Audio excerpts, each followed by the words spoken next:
विश्वास है तो कंकर में शंकर है, विश्वास है तो खंबे में नरसिंह भगवान है, विश्वास है तो जल में गंगा है, गंगा जल,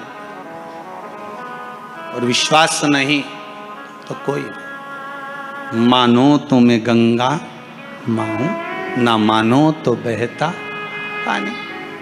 अब ये तो आपके ऊपर है, आप चाहें तो बहुत दूर जाकर भगवान को ढूंढना चाहोगे, और नहीं तो आपके ही पास में, आपके ही घर में, आपके ही करीब में, आपके ही हृदय में शिव तत्व बैठा है, शंकर विराजमान।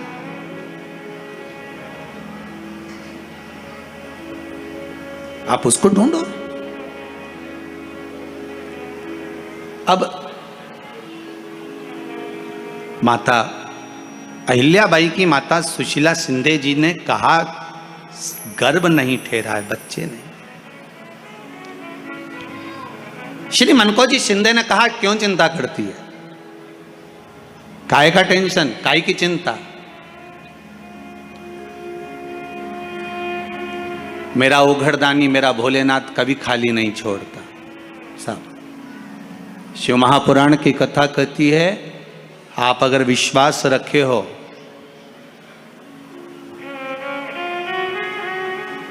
सफेद आंकड़े की जड़,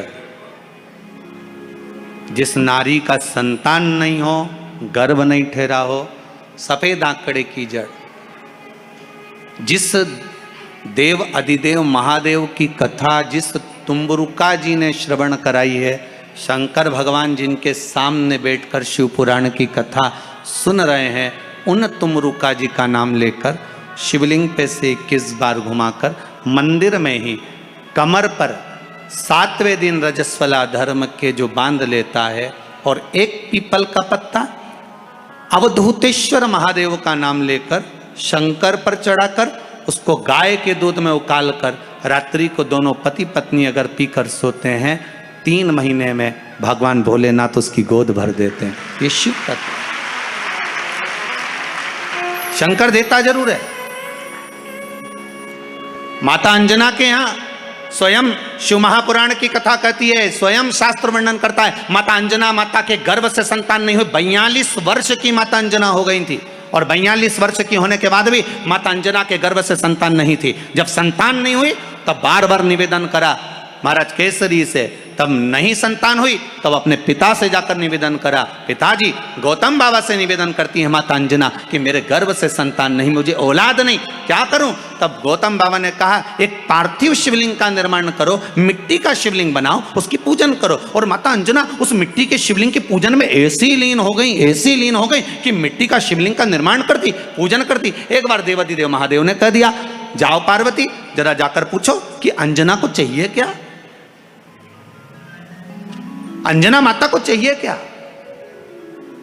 अच्छा, सारे देवताओं को सबसे ज्यादा टेंशन देवाधिदेव महादेव से रहता है, क्योंकि ये बिना सोचे बिना समझे किसको क्या दिया है कोई भरोसा ही नहीं होता। एक बार तो ब्रह्मा जी ने खुद ने कह दिया, साहब हमको तो इस्तीफा दे दो, हमको नौकरी करना ही नहीं बैकुंठ में बिल्कुल भी। तो भगवान विष्णु ने पूछा हुआ क्या। बस प्रभु, राजा श्वेत की अंतिम समय, प्राण छूटने का दिन, उसको यमराज लेने के लिए गए और देवाधिदेव महादेव वहां खड़े हो गए और क्या कहे, लेके मत चले जाना, उसकी अंतिम सांस, और क्या कहे लेके मत जाना। और मेरा बेटा जब लाने लगा तो उसके प्राणों को हर लिया, यमराज ही मर गया। फिर मेरी पोती गई मृत्यु देवी, उससे कहा उठा ला राजा श्वेत को। वो राजा श्वेत को जैसे ही मृत्यु देवी ने फांस डाली, भगवान शंकर ने उसको भी मार दिया। अब बताओ, सूर्य नारायण भगवान बोले कि मेरा बेटा भी मर गया, मेरी पोती भी मर गई, अब बताओ क्या करें। तो भगवान ब्रह्मा जी ने शंकर जी से जाकर कहा, भोलेनाथ ये आपकी आदत बहुत गलत है, जब इसको मरना था तो आपने क्यों बचाया। शंकर जी बोले मेरे मंदिर में बैठा था, जगह तो देखो कि कहां बैठा है।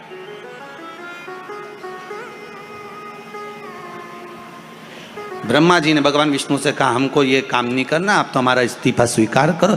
भगवान विष्णु ने शंकर जी से कहा भोलेनाथ जी अब इनके बेटे को, सूर्य नारायण के पुत्र को और पोती को जीवित करो। शंकर भगवान करे एक शर्त पर जीवित करूंगा, जहां मेरा भजन हो रहा हो, जहां मेरी कथा हो रही हो, अगर कोई महामृत्युंजय मंत्र का जाप कर रहा हो, श्री शिवाय नमस्तुभ्यम जप रहा हो, शंकर का पंचाक्षर मंत्र नमः शिवाय जप रहा हो, शंकर जी कहते हैं उस समय पर मृत्यु उसको ना घेरे।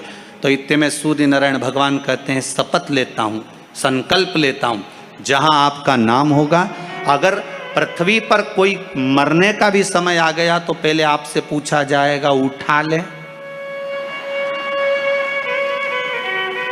तुम बोलोगे तो बात दूसरी है। शंकर जी बोले हम बताएंगे तो उठाना, हम बोल दें अगर ये शंकर जी का नाम जप रही है और पड़ोसन नी जप रही है तो हम इशारा कर देंगे बाजू वाली को उठा लो। तुम टेंशन मत ले, तुम तो